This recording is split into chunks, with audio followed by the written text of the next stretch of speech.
ክፍል 4 ጨራርሶ ጨልሟል። ዓለምሸት ከቤቱ በረንዳ ላይ ተቀምጦ ውስኪውን በላይ እየገለበጠ ነው። ከሆራ ሐይቅ ዳርቻ ላይ እርሱና እንቆጳ ለየቀል ይኖሩበት ዘንድ በተከራየው ቪላ ግቢ ውስጥ ያሉት ዛፎች በጸጥተኛው ጨለማ ውስጥ እንደ ሐውልት ቆመዋል። አይኖቹን በዛፎቹ ላይ በተንጠለጠሉት የአዋፋት ጎጆዎች ላይ ተክሎ ጆኒ ወከር ውስኪውን ወደ ጉሮሮ ማንቆርቆሩን ቀጠለ። በደረቁ የሚጎነጨው ውስኪ ደምደም አለው።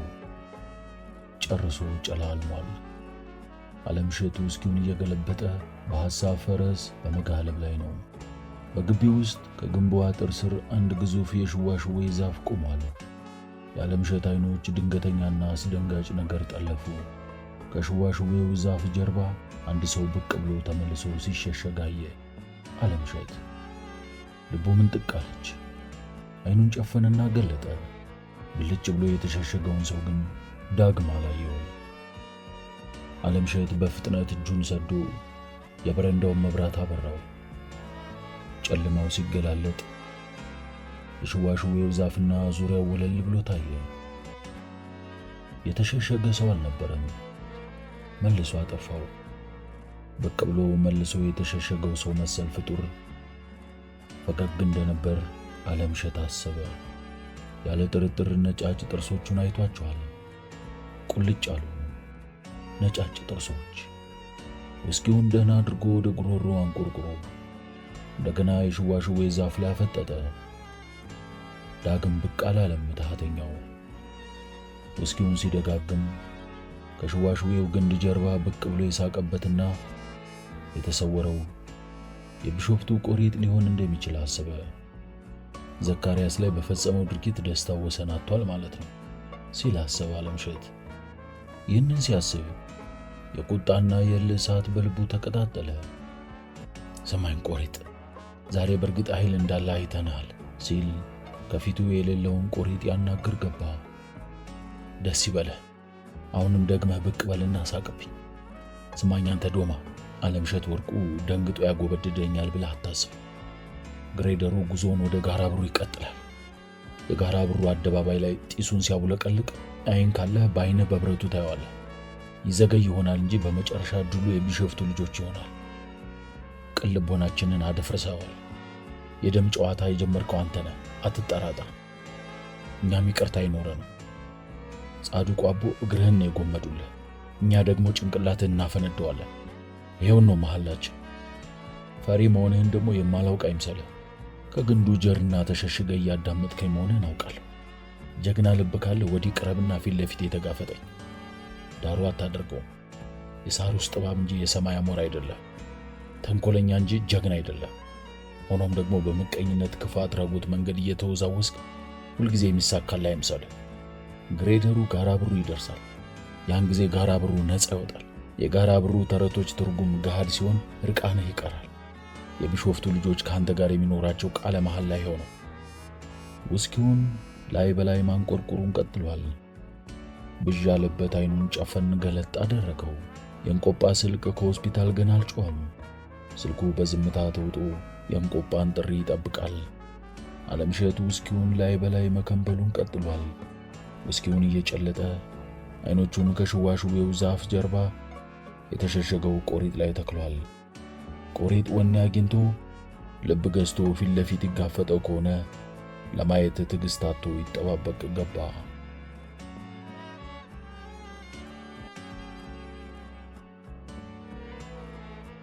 የጋራ ብሩ ሰዎች ሕይወት ከቢሾፍቱ ቆሪጥ ጋር በጽኑ የተቆራኘ ነው።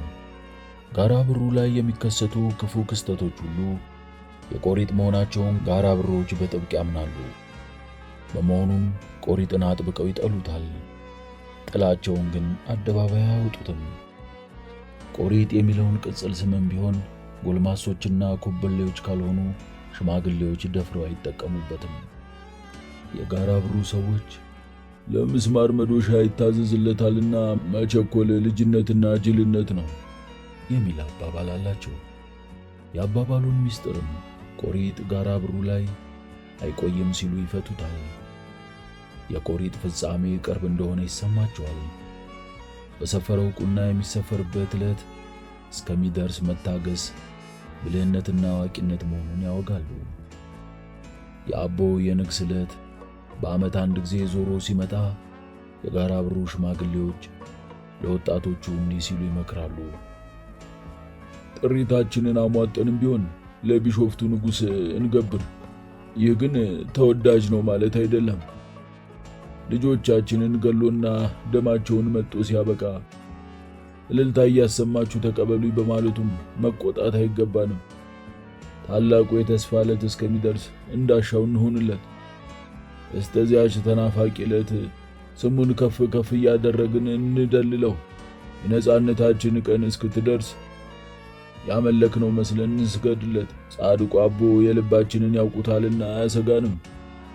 በዚያች የተስፋ ዕለት አቦ እንደጀመሩ ሊያጠናቀቁት ሲመጡ የልባችንን ሁሉ እንተነፍሳለን።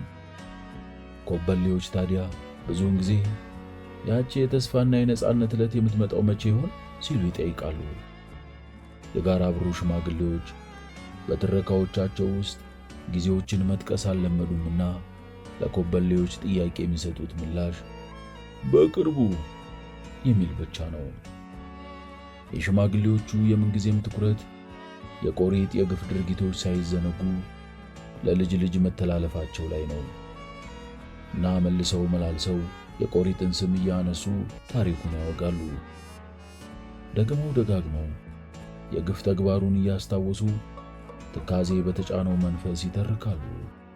በአቦ የንግስ ዕለት የቆሪጥን ግለ ታሪክ ለመስማት በቢሾፍቱ ሐይቅ ዳርቻ ተጉዞ ጋራ ብሩ ለሚደርስ እንግዳ አንዳችም ሳይደብቁ እርጋታን በተላበሰና ለጆሮ በሚጥም ሁኔታ ሁሉን ያለ ስጋት ያወጉታል። በእርግጥ ትረካቸው አጭር ነው። ሲጀምሩት ግን ማቋረጫ ያለው አይመስልም። ከሳጥናኤል አሽከሮች አንዱ የሆነው ቆሪጥ በ400 ዓመታት ያህል ኑሮ በዝቋላ እንደነበር እርግጥ ነው። ቆሪጥ በዚያን ዘመን ቅጽልም ሆነ ዋና ስም አልነበረውም። የአጋንንት አለቃ የነበረው ቆሪጥ ከዝቋላ ተራራ አናት ላይ ከዛሬው የአቦ ጠበል ሐይቅ ጥልቅ ውስጥ ተደላድሎና ተመቻችቶ ይኖር ነበር እና ተቀናቃኝ የለብኝም ብሎ እየኖረ ሳለ አቡዬ ወይም አቦ የተባሉት ጻድቁ አቡነ ገብረ መንፈስ ቅዱስ ሕልማየው ራእይ አለኝ ብለው ከተፋሉ። ቆሪጥ አቡዬን ገና እንዳየ በሰራ አካላቱ ሽብር ተረጨበት። ጋደም ባለበት ድንጋጤ ያደነዘዘው። ልቡ ለሁለት የተተረተረ ያህል ተሰማው። ግን አቡዬን ለማሳሳት ይረዳው ዘንድ ያልደነገጠ መሰለ። አቦ ግን በእግዚአብሔር መንፈሳዊ ኃይል ተሞልተው ነበርና የቆሪጥን የልብ ሐሳብ በመረዳት አዛዥነትን በተጎናጸፈ መንፈስ እንዲህ አሉት። ማስመሰልክን ትተህ ጥፋ ከዚህ ስፍራ። ቆሪጥ የአቡዬን ማንነት ያላወቀ በመምሰል በግድ የለሽነት መልስ ሰጠ። ማን አንተ እኔን ከዚህ የምታስነሳ? ማን አንተ? ማን መሆኔንማ ቀጣፊው ልብህ አሳምሮ ያውቃል። አሁን መንጀባረርህን ትተህ ተነስና ከዚህ ሂድ። ቆሪጥ ከተጋደመበት የድንጋይ መደብ ፈጥኖ ቢነሳም እንኳ 400 ዓመት የኖረበትን የዝቋላ ሐይቅ እንዲህ እንደዋዛ ጥሎ የመሄድ ጉዳይ አልዋጥልህ አለው። ጥቂትም ቢሆን መከራከርና ማንገራገር እንዳለበት በማመኑ እንደምንም ራሱን አበረታቶ መልስ ሰጠ። ለምንድነው ግን ከዚህ የመሄደው? እዚህ ቦታ ቤተ መቅደስ ሰራ ዘንድ ታላቁ ፈጣሪ በሕልም አዞኛል። ቆሪጥ ባለ በሌላ ኃይሉ ደፈር ብሎ ተናገረ። አንተ ሕልም አየህ ተብሎ እኔ መፈናቀል አለብኝ? ሕግ የለም እንዴ እዚህ ሀገር? አቡዬ ቆሪጥን የውሸት ድንፋታ ልብ ብለው ሲያበቁ ወገኛው ሲሉ አላገጡበት። ደሞ ስለ ሕግ ማውቀህልኛላ። የኛ ዘመናይ፣ የኛ አስመሳይ፣ የኛ ደፋር መሳይ በሸንጎ ለዚህ ደረስክ። በላሁን ማመንታትህን አቁመህ ውልቅ ብለህ ከዚህ ጥፋ። እምቢ ካልክ ደግሞ ንገረኝና። ቆሪጥ ፍርሃቱ እየጨመረ በመሄዱ መለማመጥ እንደሚሻለው በማመን የሙግት ስልቱን ቀየረ። እኔ መቼም እምቢ አልኩ።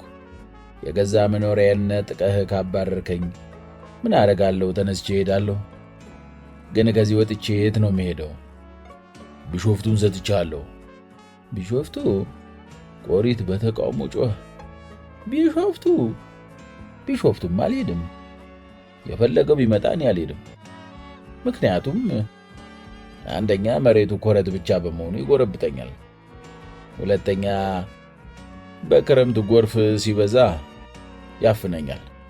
ሶስተኛ ያቋረጡት። እንዲያውም ትዕግስታቸው ሊያልቅ ጫፍ ላይ ነበር የደረሰው። አትዘላብድ ብያለሁ። ከፈለክ ሂድ ወደ ቢሾፍቱ። ሆራ ሐይቅም አለልህ። ውስጥ ለውስጥ የተያዘ ስለሆነ ግን ቀን ማደሪያን ሆራ ታደርጋለህ። ቢሾፍቱ ለሌሊት ሞያ ይሆናል። ሆራ ለማደሪያ አይሆንም ሲል አንባረቀ ቆሪጥ። ምን ሆነብህ ደግሞ? እሱ መሬቱ ቅርብ ስለሆነ እዚህ አካባቢ ያሉ ኦርቶዶክሶች ያዩኛል። ደግሞ አይን አፋር መሆን አማረህ? አፍሬ አይደለም አለ ቆሪጥ። ኦርቶዶክሶችን አልወዳቸውም። አውዬ ቆጣሉ። ቀድሞውንስ ማኑ ደደን አለህና አሁን ጣጣ አታብዛ። ቢሾፍቱ ቢቆረቁርህ ባይቆረቁርህ የኔ ጉዳይ አይደለም። እኔ ሄጄ ኮረቱን እንድጠርግልህ ትፈልጋለህ? ደፋር ነህ መቼም። በላሁን ቁርጡን ንገረኝ። መዘዝ ሳይመጣብህ ይህንን ቦታ ትለቃለህ አትለቅም? አንተ ግን ካልጠፋ ቦታ እኔ ያለሁበት ለምን አማረህ? በህልም ታላቁ ፈጣሪ ያዞኝ ነው አልኩህ እኮ። አትሰማም እንዴ? ይህ እኮ ነባር ይዞታዬ ነው። ከ400 ዓመት በላይ ከኖርኩበት እኔን ማፈናቀል ግፍ ነውር ነው። ደሞ ነውርንም ለማወቅ በቃ ይህንን በማያውቁ ሀገር ሄደህ ስበክ። እኔ ፊት ግን ምላስህን ያዝ። እኔና አንተ በደንብ እንተዋወቃለን። ኧረ እኔ አላውቅም ብሎ ሽምጥጥ አድርጎ ካደ ቆሪጥ። ላስታውስህ መሰለኝ አሉ አቡዬ። በቅርቡ እኔ ጸሎት ላይ ሳለሁ በቁራ ተመስለ መጥተህ አይኔን በመንቆር ጠቅጠቃኸኝ አልጠፋህም? ቆሪጥ ድንጋጤው እንዳይታወቅበት እየጣረ በጭራሽ፣ ኧረ በጭራሽ ሲል ጮኸ። እኔ ይህንን አልፈጸምኩም። መካድማ ዋና ጠባይህ ነው። በፍጹም በፍጹም፣ ኧረ በፍጹም። ቆሪጥ ተንገፈገፈ። ይህን የሚያወሩብኝ ጠላቶቼ ናቸው። ቁራ ራሱ የፈጸመውን ወደ እኔ ያላኩብኝ ነው። ቁራ ውሸት አያውም። አስቦ መናገር እንኳን መች ይሆንለታል? ይበላል፣ ይጮሃል፣ ይተኛል። አንተ ነህ እሱን መስለ አይኔን ያጠፋው። በፍጹም በፍጹም። በልበቃ ይልቅ አሁን ቆሪጥ በተራው አቋረጣቸው። አይኔን አጠፋኸኝ ትላለህ እንጂ አይኔ ይኸው ቁልጭ እንዳለ ነው። እሱን አንተን አይመለከትም። ይልቁን ፍጠንና ልቀቅ ሐይቁን። ጊዜን አታቃጥል። ይህን ያህል ከአንተ ጋር ማውራቴም ሲበዛብህ ነው። ያው ትዕግስት ማለቁን ያጤነው ቆሪጥ መሄዱን እሄዳለሁ ካለ በኋላ እንደማመንታት እያለ ግን አልሄድም ብልስ ምን ታደርጋለህ ሲል ጠየቃቸው። አሻፈሬን ካልክማ ምን አደርጋለሁ? አሻፈሬን ካልክማ ምን አደርጋለሁ? ያው መብረቄን መዝዥ አቀምሳለሁ። ቆሪጥ ልቡ ልትከዳው ብትሞክርም እንደምንም ድፍረት ገዝቶ መሄድ እሄዳለሁ፣ ግን አንተ እግዚአብሔር የማይወደውን ሥራ ለምን ትሠራለህ? ነባር ይዞታዬ ላይ ያው ትዕግስት ተሟጦ አልኩ። ቁጣቸው ገነፈለ። ደሞ የአምላኬ ስም በካዲው በአንተ አንደበት ይጠራል ብለው እሳት የሚተፉ መብረቃቸውን ከብብታቸው ስር በመመዥረጥ ቆሪጥ ከመደንገጡ ብዛት አቦሬውን ከፈተ። ውሃውን እያቀለጠም ከዝቋላ ውሃ ውስጥ ተፈትልኮ ከተራራው ቁልቁል ተከሰከሰ።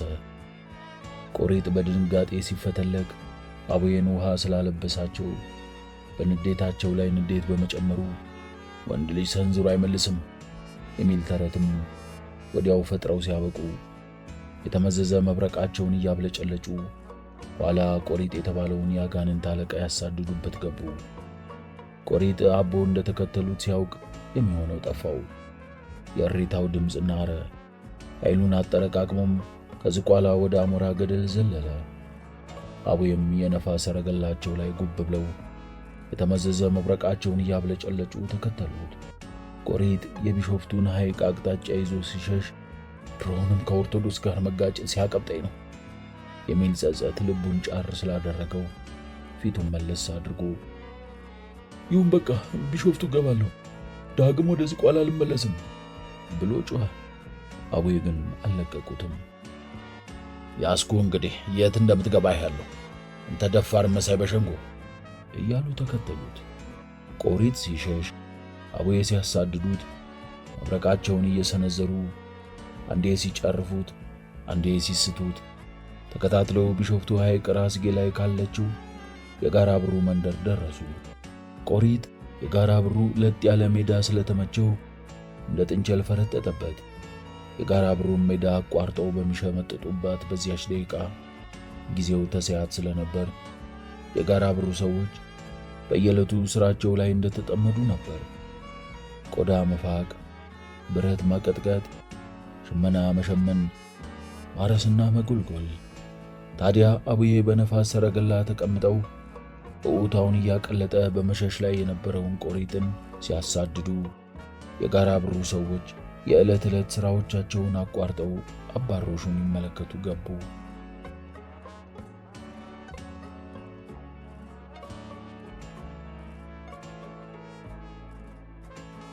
ቆሪጥ የጋራ ብሩን ሜዳ አቋርጦ ሲሸመጥጥ ሳለ በመካከሉ ላይ አቡዬ ደርሰውበት እንደሆነ ለማየት ፊቱን መለስ ሲያደርግ በዚያው ቅጽበት ቀኝ እግሩን ወለም ስላለው ተሽመልምሎ ተዘረጋ። ከወደቀበት ለመነሳት ሲፍጨረጨርም አቡዬ ከተፋሉበት። እንደደረሱ መብረቃቸው ለጭንቅላቱ አነጣጥረው ለቀቁበት። ቆሪጥ ግን እንደምን ተስፈንጥሮ በመነሳት ጭንቅላቱን በማስቀደም ሶቶ ወደ ቢሾፍቱ ሐይቅ ተወረወረ። በጭንቅላቱ የተወረወረው መብረቅም አናቱን ስቶ የቀኝ እግሩን ታፋው ላይ አግኝቶ ጎመደለት። ይህን አስደናቂ ትርኢት የተመለከቱት የጋራ ብሩ ሰዎችም እንደ ነጎድጓድ ባለ ድምፅ እልልታቸውን አቀለጡት። እልልታው ረዥምና ማቋረጫ አልባ ነበር። ቆሪጥም ግራ እግሩን በደም ተበክሎ ከቢሾፍቱ ሐይቅ ጥልቅ ውስጥ ወለሉ ላይ ተቀምጦ እየተሰቃየ ባለበት በዚያች ደቂቃ የጋራ ብሩ ሰዎችን እልልታ በጆሮ በጅማቱ ሰማ።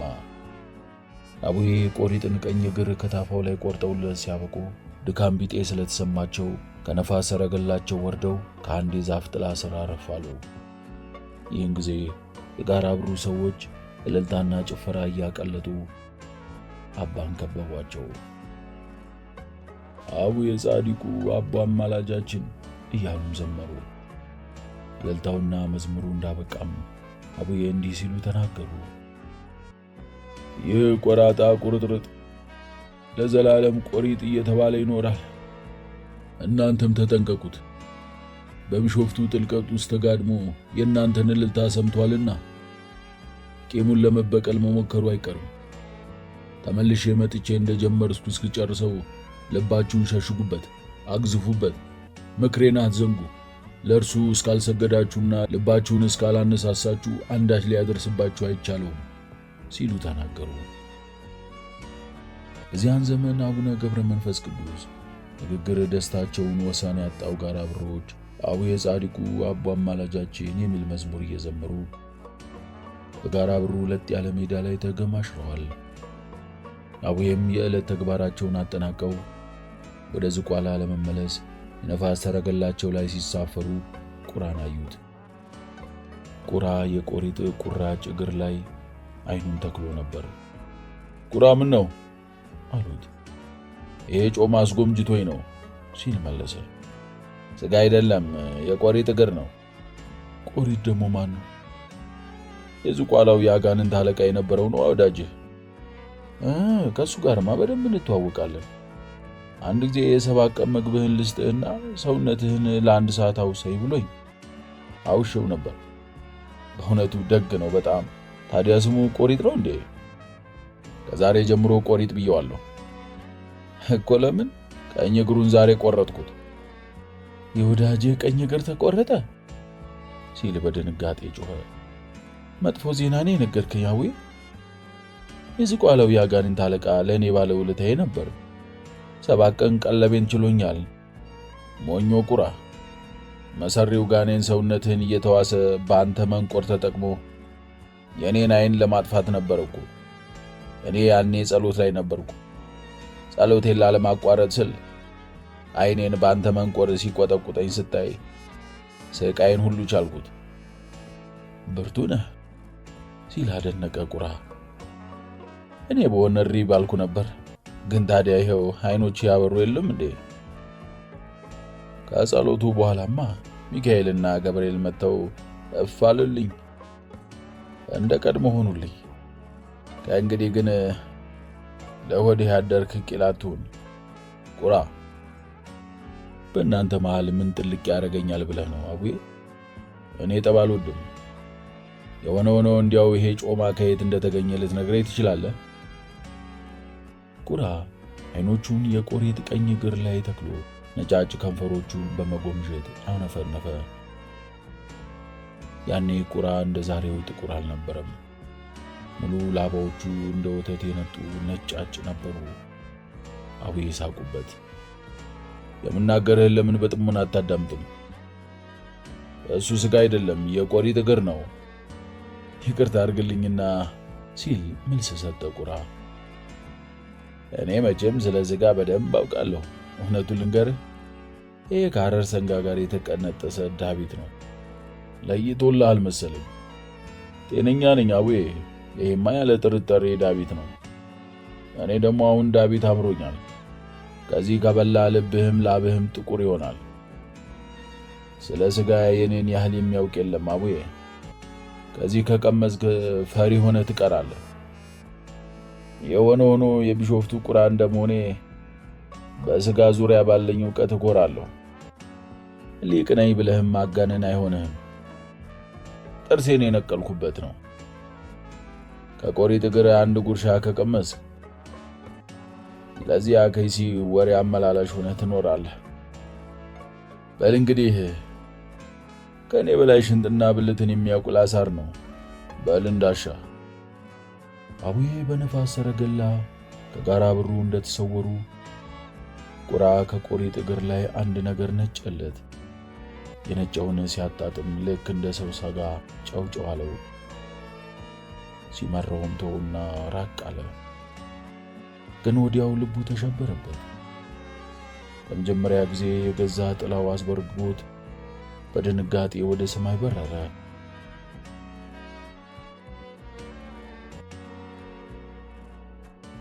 ከቢሾፍቱ ሐይቅ በላይ ሲበር የራሱን መልክ ውሃ ውስጥ አየና ግራ ተጋባ።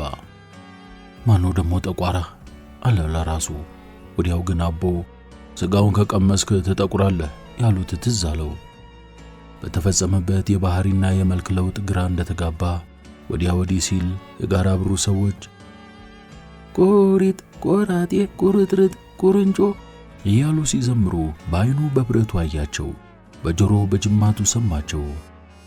ቁራ ይህንን ሲሰማ ፍጥነቱን ጨምሮ ገሰገሰ ወደ ቢሾፍቱ። የጋራ ብሩ ሰዎች ቆሪጥ ላይ ያሽሟጠጡ የዘፈኑትን ለቢሾፍቱ ቆሪጥ ለመንገር ቸኮለ። ከኋላው የሚከተለው ባይኖርም ቁራ ግን ንስር አሞራ ጥፍሩን አሽሎ እያሳደደው እንዳለ በማሰብ በስጋት ነፍሱ ልትወጣ ደረሰች። አቦ እንዳሉት ልቡ ወንፊት ሆኖበት ነበር። ጋራ ብሩ ላይ ከቆሪጥ ባሻገር ስለ ቀዩ አሸረሪትም ሲተረክ ኖሯል። በእርግጥ ትረካው አጭር ነው። ሲጀምሩት ግን ማቋረጫ ያለው አይመስልም። ከቆሪጥ ጋር በቀጥታ የመነጋገርን ስልጣን በብቸኝነት የያዘችው ቀዩ አሸረሪት ምንም እንኳን የቆሪጥ አማኝና አገልጋይ ብትሆንም የሰው ዘር እንደመሆኗ ለጋራ ብሩ ሰዎች የወገናዊነት ስሜት እንዳላት ሲነገርላት ኖሯል። የቀዩ አሸረሪት አገልጋዮች ስለዚሁ ጉዳይ ደጋግመው ያወጋሉ። የጋራ ብሩ ሰዎች ግን በርዕሰ ጉዳዩ ላይ ድጋፍም ሆነ ተቃውሞ መስጠት አይሹም። ሰምተው ሲያበቁ ዝምታን ይመርጣሉ።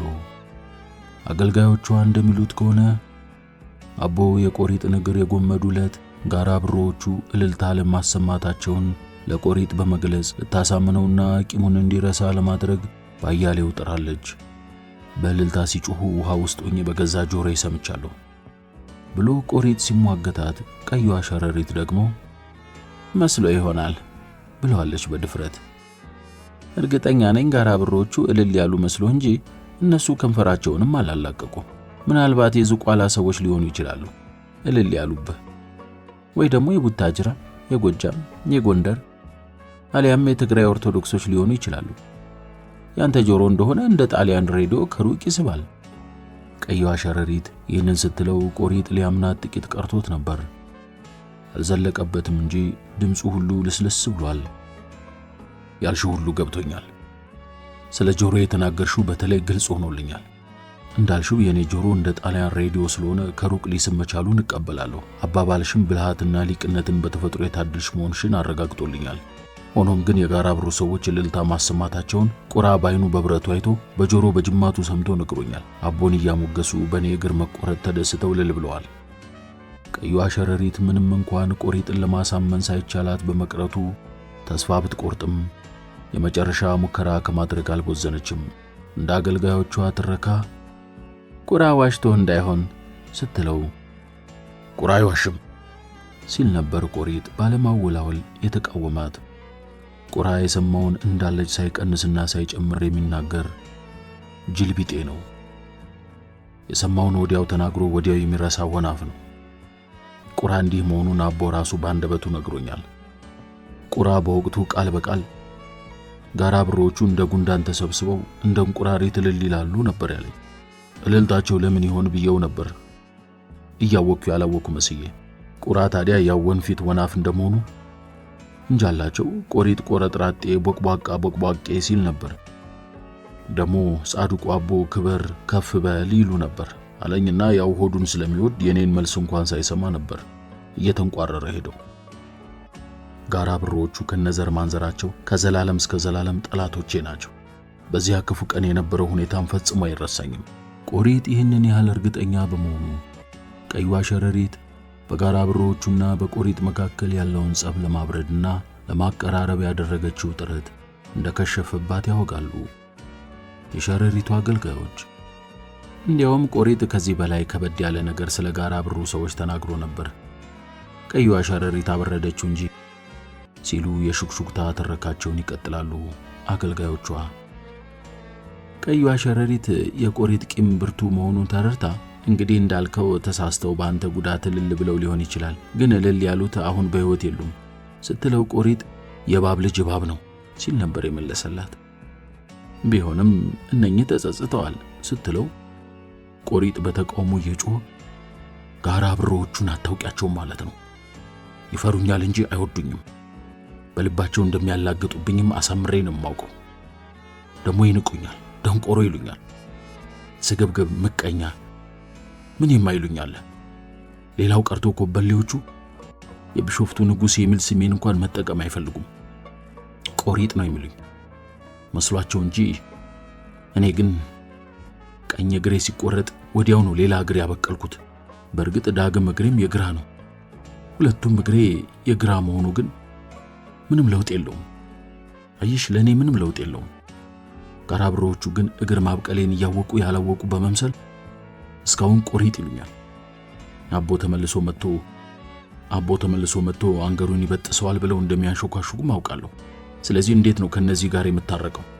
እኔን የሚያማርሩትስ ምን በድያቸው ነው? በአመት ከአንድ ኮበሌ በላይ ወስጀባቸው አውቃለሁ። እኔ ላንቺ ብዬ እንጂ ልጆቻቸውን በየቀኑ ልቀረጥፍላቸው እችላለሁ። የቀይዋ ሸረሪት አገልጋዮች ቀይዋ ሸረሪት ለጋራ ብሩ ሰዎች ያላትን ወገናዊነት የሚገልጹ አያሌ ወጎችን ያወጋሉ። ጋራ ብሮች ግን ተረካዎቹን በጸጥታ ከማዳመጥ አልፈው በጎና ክፉ አይተነፍሱም። በእርግጥ በጋራ ብሩ ወጣቶች ዘንድ የቆሪጥ ርዕሰ ወሬ ወግ ከአዛውንቶቹ ለየት ይላል። ኮበሌዎቹ ምሽት ላይ ወፍራም ጋቢያቸውን ደራርበው በየሃማጋው ሰብሰብ ሲሉ የቆሪጥ ፍጻሜ ምን ነው ዘገየ፣ በቅርቡ ሲባል የኖረው የተስፋና የነጻነት ዕለትስ መቼ ይሆን ሲሉ ይጠያየቃሉ። የኮበሌዎቹ ጭውውቶች ምንጊዜም በመልስ አልባ ጥያቄዎች የተሞሉ ናቸው። ለቆሪጥ ስግብግብ ፍላጎት ሲባል በሀብታም ምድር ላይ ተቀምጠን የድህነትን ጠላ የምንግተው እስከ መቼ ይሆን? አንዳንድ ጊዜ ታዲያ ምሬትና ቁጣ ይሰማቸውና እስከ ማቀራራት ይደርሳሉ። ቆሪጥ ቆረጥራጤ ሲሉ ይጮሁና የሚመጣውን ለመጋፈጥ ጥምዝምዙን የወይራ ዱላቸውን ጠበቅ አድርገው ለጠብ ይዘጋጃሉ። ቆሪጥ ለፍልሚያ ብቅ ሳይል ሲቀር ታዲያ ቆሪጥን ከፍ ዝቅ እስከ ማድረግ ይደፍራሉ።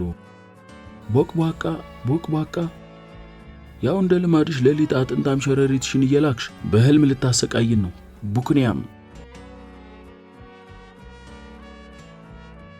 የጋራ ብሩ ሰዎች ስለ ፊላቤላም አያሌ ወጎች አላቸው። ስለ ፊላቤላ ከሚነገረው ውስጥ እውነተኛውን ታሪክና ተረቱን ለመለየት እስከሚያስቸግር ድረስ ተደብላልቋል።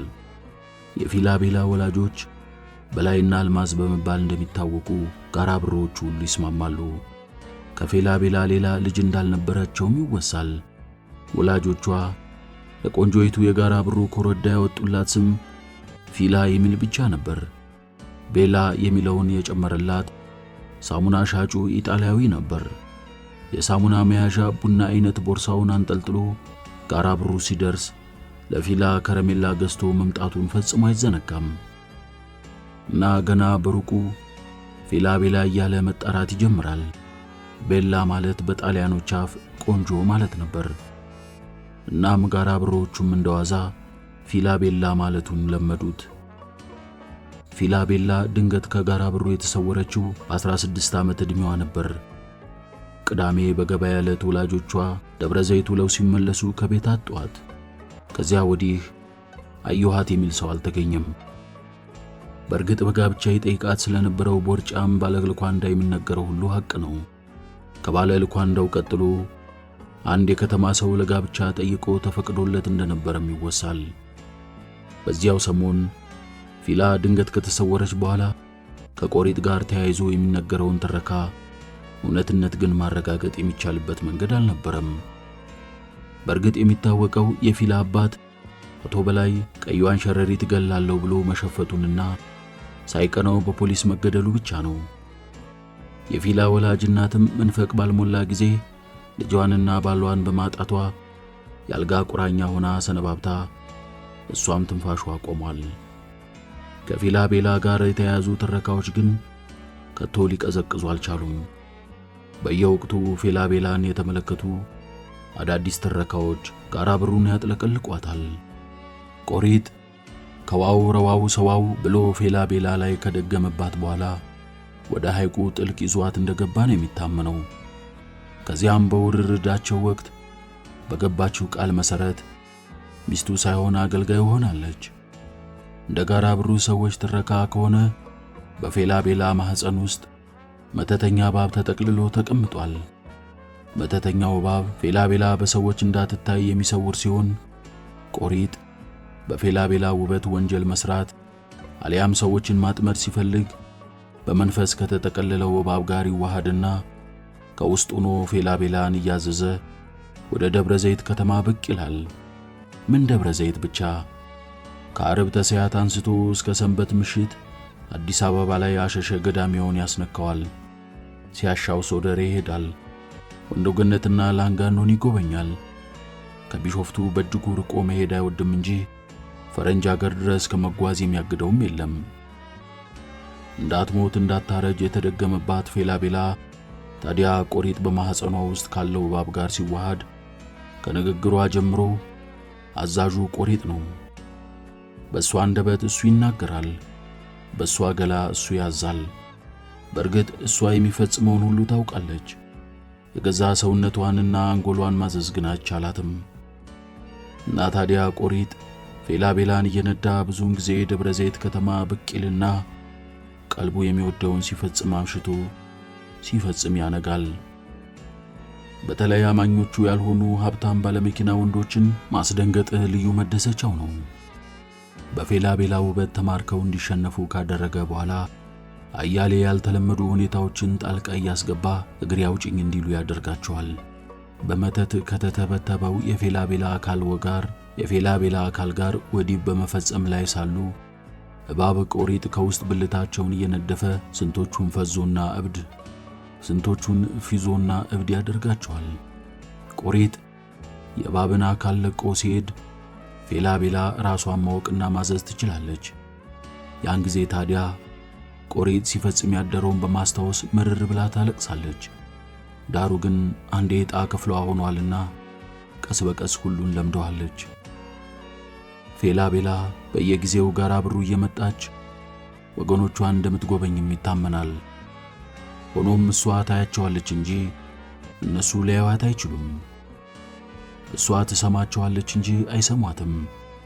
ይህ በመሆኑ ታዲያ የፌላቤላ ዘመን እናቶች ማለዳ ላይ ቡና አፍልተው ቁጭ ሲሉ ምናልባት ፌላቤላ ደጃፍ ላይ ተቀምጣ እያየችንና እያዳመጠችን ሊሆን ይችላል በማለት ከአቦሉ ቡና ወደ ደጃፉ ደፋ ያደርጉላታል። ባትጠጣውም እንዲሸታት፣ ከፈንዲሻውም በተን ያደርጉላታል ደስ እንዲላት። ይህንን አድርገው ሲያበቁም አቡዬ ሆይ የፌላቤላን የነጻነት ቀን ሳንመለከት አትግደለን ሲሉ በዝቅተኛ ድምፅ ጸሎት ያሰማሉ።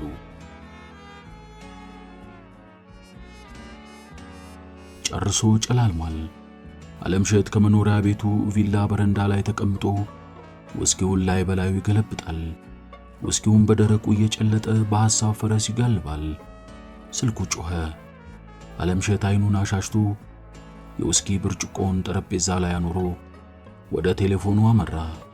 እንቆጳ ነበረች፣ ከቢሾፍቱ ሆስፒታል። እንቆጲ፣ ዓለምሸት፣ እንዴት ነው ኦፕሬተሩ? ቻል አድርገው ዓለምሸት አለችው። ዘካርያስ አርፏል። የስልኩን እጀታ አንቆ እንደያዘ ሁለት አይኖቹን ጨፈነ። በሉ እንጂ ተናገሩ፣ ፈራችሁ እንዴ? ጥያቄውን ከሞቀ ፈገግታ ጋር ነበር ያቀረበው። እንቆጳ ቀድማ መልስ ሰጠች። ጥያቄ አጠቃላይ ይመስላል። የቆሪጥ አማኞችን ስም ሁሉ እንድንጠራን የፈለከው? አይደለም፣ ስለ አዳ ወረዳ ብቻ ነው የምንነጋገረው ሲል ግልጽ አደረገ ዓለምሸት። ከአዳ ወረዳ ውስጥ የቢሾፍቱ አግሮ ኢንዱስትሪን ፕሮጀክት የማደናቀፍ ብቃት ያላቸውና ዋነኞቹ የቆሪጥ ተከታይ ቆሪጥ ላይ ብቻ ነው የምናተኩረው።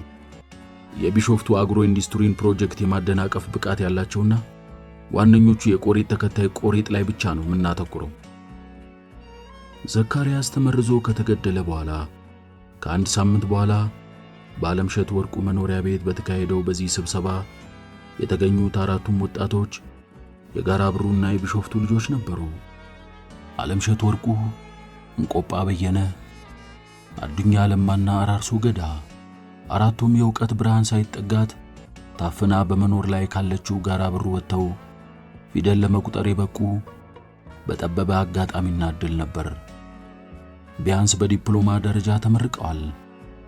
አራርሶ መምህርነት ሙያውን ትቶ ወደ ፖለቲካው ዓለም የገባ ሲሆን የአዳአ ወረዳ ዋና ጸሐፊ ሆኖ እያገለገለ ይገኛል። አዱኛና እንቆጳ ከአለማያ ግብርና ዩኒቨርሲቲ በዲግሪ የተመረቁ የእርሻ ባለሙያዎች ሲሆኑ ሁለቱም የመንግሥት ሥራቸውን ትተው ከዓለምሸት ጋር በመስራት ላይ ናቸው።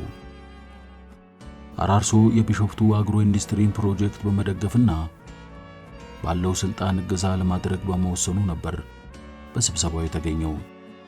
አራቱ ወጣቶች በአንድ ነገር ይመሳሰላሉ።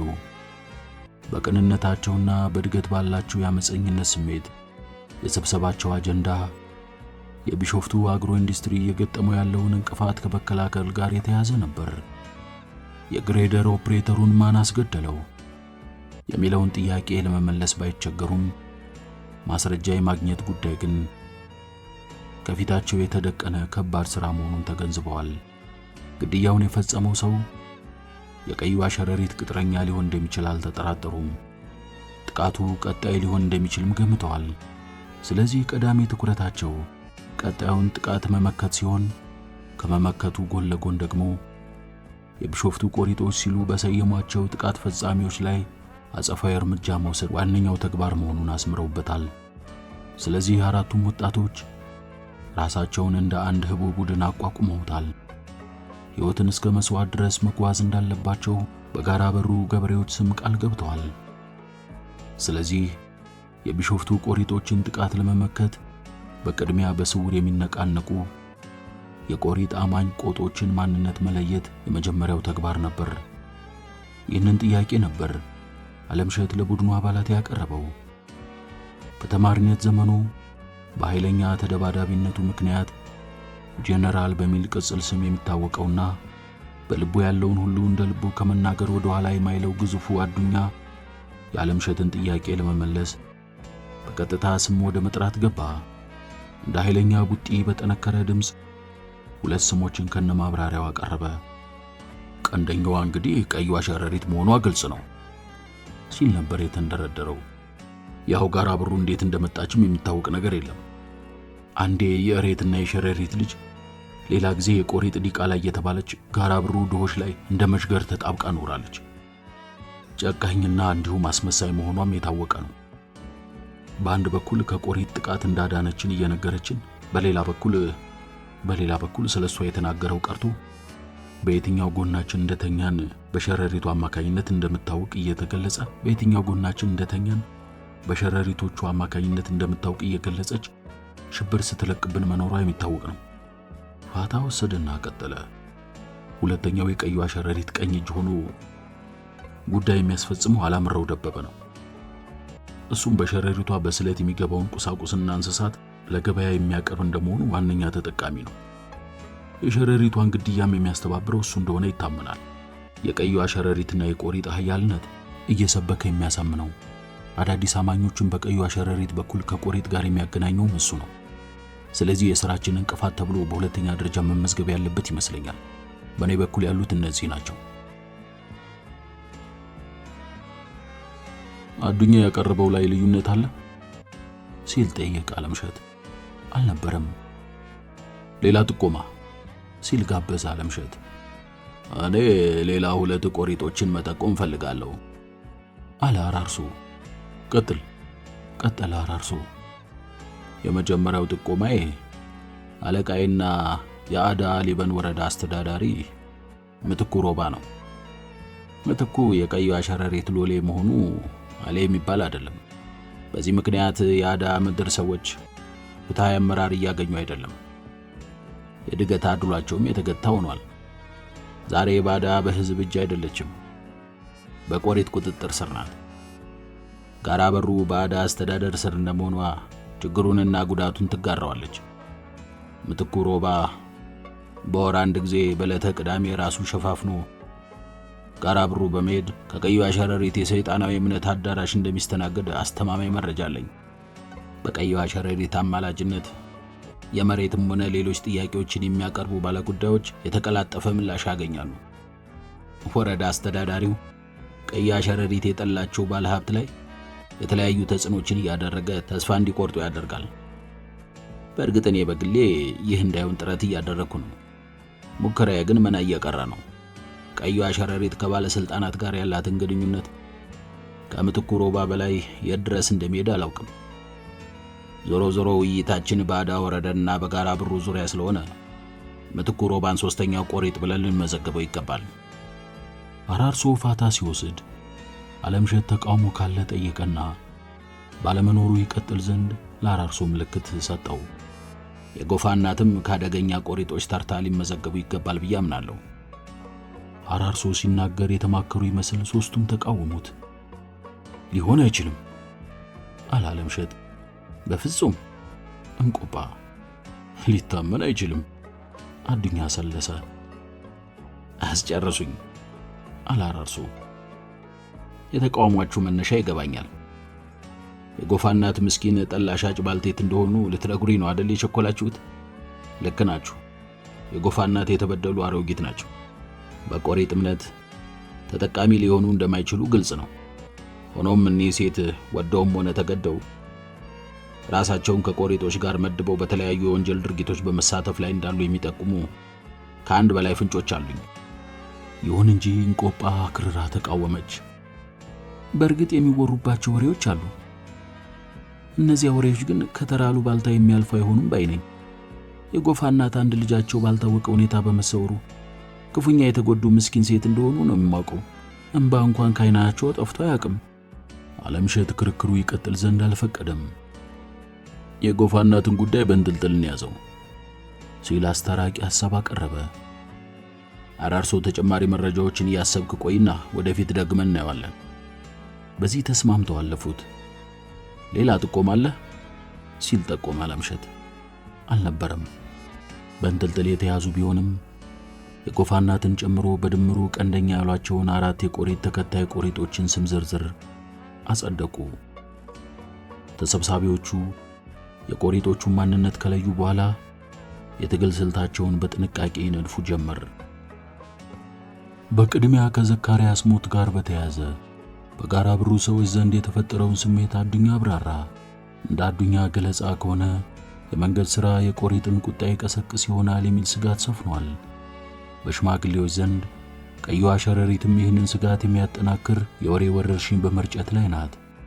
የቀይዋን ሸረሪት የሽብር ወሬ ይዘው በየዋህነት ዓለምሸት የመከራ ማዕት ነው ጎትቶ ያመጣብን የሚል ቀስቀሳ የሚያካሂዱም አሉ። የወጣቶች ስሜት ግን ከዚህ ፍጹም የተለየ ነው። የዓለምሸትን አርያነት በመከተል ከፍ ባለ ድምፅ ቆሪጥ ላይ እስከ መቀለድ እየደረሱ ነው። ጠመንጃ ካገኘን ቆሪጥ ላይ እንዘምታለን እስከ ማለት መድረሳቸውን አብራራ። ጩሉሌ በሚል ቅጽል ስም የሚታወቀው የቀይዋ ሸረሪት እረኛ በአስገራሚ ድፍረት ቆሪጥና ቀይዋ ሸረሪት ላይ ከሚቀልዱት አንዳንድ ኮበሌዎች አንዱ በመሆኑ ለወሬ አቀባይነት እንደመለመለው ጨምሮ ገለጸ። አዱኛ ማብራሪያውን ሲያበቃ እንቆጳና ዓለምሸት ተያዩ። በሁለቱም ገጽታ ላይ የተስፋ ብርሃን ደምቆ ይታይ ነበር፣ አራርሶም ጭምር። ውይይቱ ቀጠለ። በውይይታቸው የቆሪጥ አማኝ ቆሪጦች ከተወገዱ ቆሪጥ ሽባና ህልውና አልባ እንደሚሆንና ቆሪጥ በራሱ ምንም እንዳልሆነ አሰመሩበት። ቆሪጥ በአማኞቹ በኩል እንጂ በራሱ የማድረግ አቅም እንደሌለው ተመሳሳይ ግንዛቤ በመያዝ የጥቃት ኢላማቸውን ሙሉ በሙሉ ቀይዋ ሸረሪት ላይ ማነጣጠር እንዳለባቸው፣ የቀይዋ ሸረሪት ኃይል ከተሰበረ በዙሪያዋ ያሉት ሁሉ በራሳቸው እንደሚበተኑ አንስተው ተያዩ። የቢሾፍቱ አግሮ ኢንዱስትሪ ፕሮጀክት በተሳካ ሁኔታ የሚጠናቀቅበትንና የቢሾፍቱ ቆሪጦች ከጋራ ብሩ ሙሉ በሙሉ የሚወገዱበትን የአጭርና የረጅም ጊዜ ስልታቸውን በጥንቃቄ ነደፉ። የቢሾፍቱ ቆሪጦች በተለይ ደግሞ ቀይዋ ሸረሪት በምትወገድበት መንገድ ላይ ባደረጉት ውይይት ግን በሐሳብ እስከ መጋጨት ደርሰው ነበር።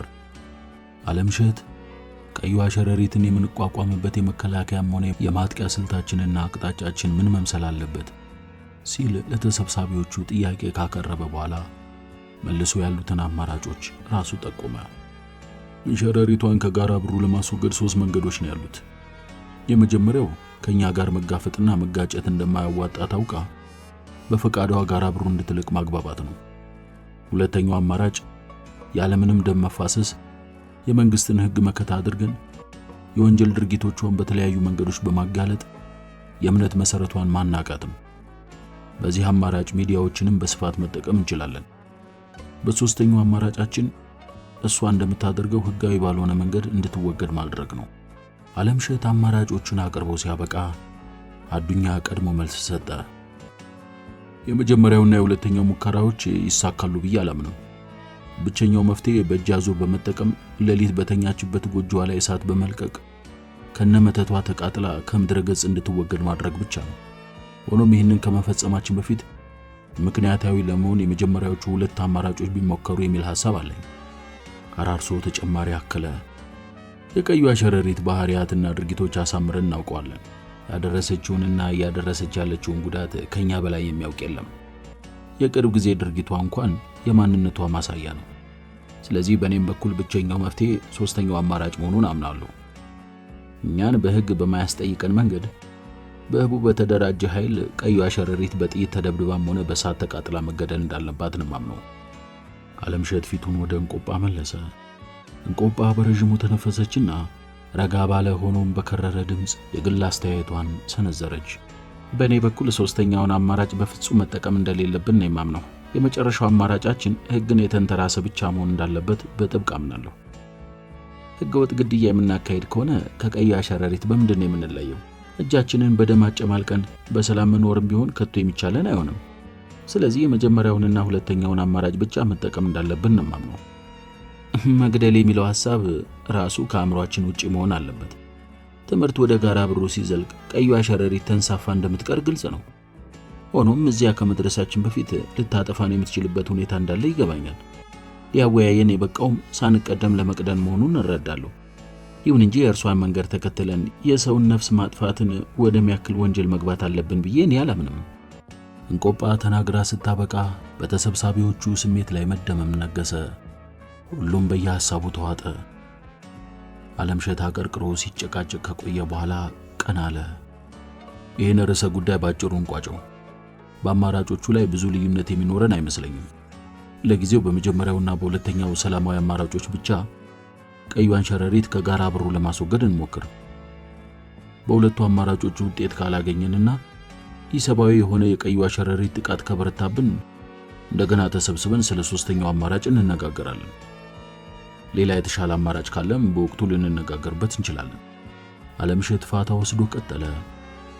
በእርግጥ ቀዩዋ ሸረሪት ለደስታ በዓላችን የላከችልን ስጦታ ለሰከንድ እንኳን የምንረሳው አይደለም። የሥራ ባልደረባችንን ሬሳን ያበረከተችልን፣ ተሸማቀን እንድንሸሽ ነው አስከሬን ያስታቀፈችን፣ በሰርጋችን ማዕድ ላይ ነው ደም የደፋችብን። የአንድ ምስኪንና ንጹሕ ሰው ደም።